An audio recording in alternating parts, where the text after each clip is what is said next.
विष्णु का वैकुंठ, ये शब्द सुनते ही मन में एक शांति और आनंद की तस्वीर बनती है ना। पर ये वैकुंठ असल में है क्या? क्या ये कोई जगह है या फिर मन की एक अवस्था?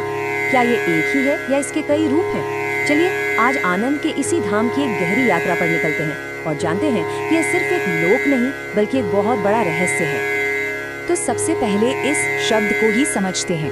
वैकुंठ मतलब जहाँ कुंठा न हो। और कुंठा का मतलब क्या है? निराशा, हताशा, किसी भी तरह का दुख या मिजरी। तो वैकुंठ वो जगह या वो स्टेट ऑफ बीइंग है जहाँ इन सारी नेगेटिव फीलिंग्स का कोई नामो निशान नहीं होता। ये उस परम शांति का प्रतीक है जिसकी तलाश हम सब कहीं न कहीं कर रहे हैं। लेकिन कहानी में एक बहुत ही इंटरेस्टिंग ट्विस्ट है। हम सोचते हैं वैकुंठ एक ही जगह होगी, पर ऐसा है नहीं। शास्त्रों के हिसाब से विष्णु का ये दिव्य धाम एक नहीं बल्कि 3 अलग-अलग जगहों पर मौजूद है। और यहीं से शुरू होता है एक गहरा कॉस्मिक मिस्ट्री। जी हाँ, 3 सोचकर ही हैरानी होती है ना। एक वैकुंठ है हमारी कल्पना से भी परे, इस ब्रह्मांड के उस पार।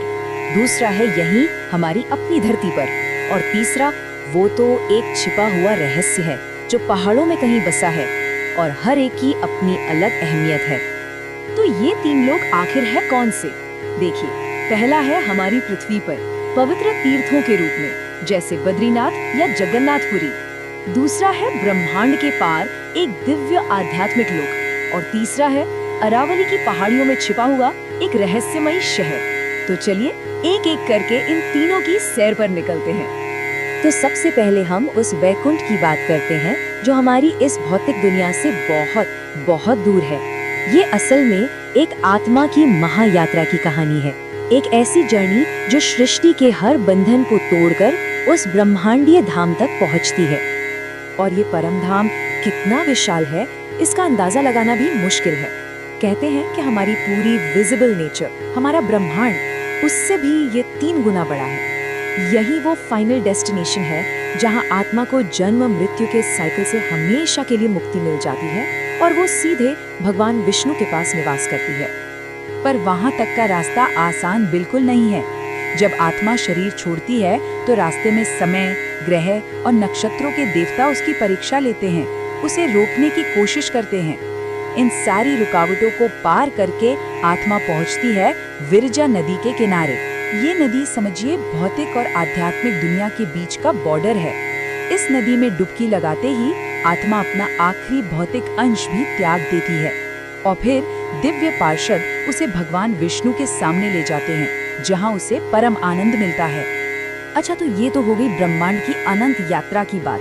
अब वहां से लौटकर वापस अपनी धरती पर आते हैं, क्योंकि माना ये जाता है कि उस दिव्य धाम के दरवाजे यहीं हमारे बीच भी खुले हुए हैं। कुछ खास पवित्र तीर्थ स्थलों को पृथ्वी पर वैकुंठ का ही एक रूप माना गया है। और ये बहुत दिलचस्प है कि हमारे जो 4 युग हैं, सतयुग, त्रेता, द्वापर और कलयुग, हर युग का अपना एक वैकुंठ धाम रहा है। सतयुग में बद्रीनाथ, त्रेता युग में रामेश्वरम, द्वापर में द्वारिका और आज इस कलयुग में जगन्नाथपुरी को ही धरती का वैकुंठ माना जाता है। ये दिखाता है कि दिव्यता हर काल में पृथ्वी पर अपना एक द्वार खुला रखती है। इन सभी तीर्थों में बद्रीनाथ को पृथ्वी पर विष्णु का मुख्य दरबार माना जाता है।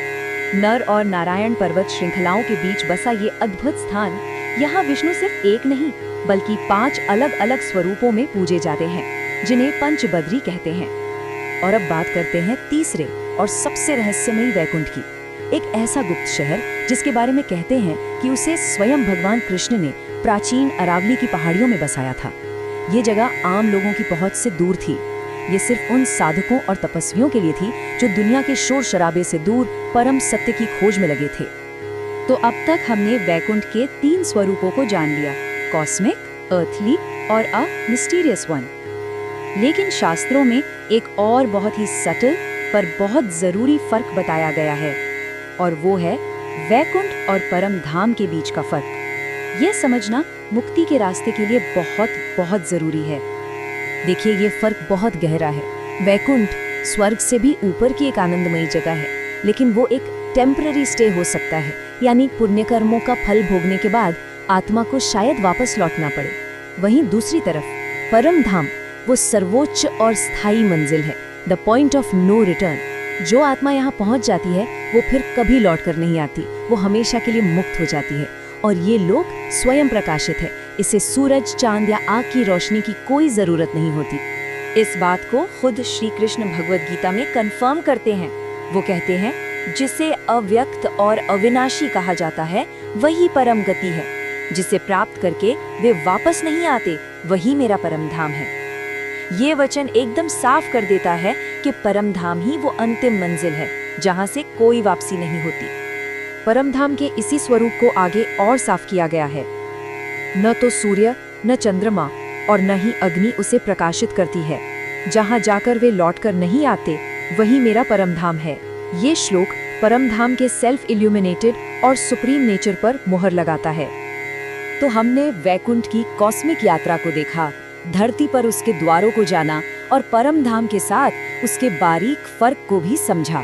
पर आखिर में एक सवाल बचता है, अगर वैकुंठ का असली मतलब दुखों से, निराशा से यानी कुंठा से मुक्ति की अवस्था है, तो उस तक पहुंचने की ये यात्रा आखिर शुरू कहाँ से होती है?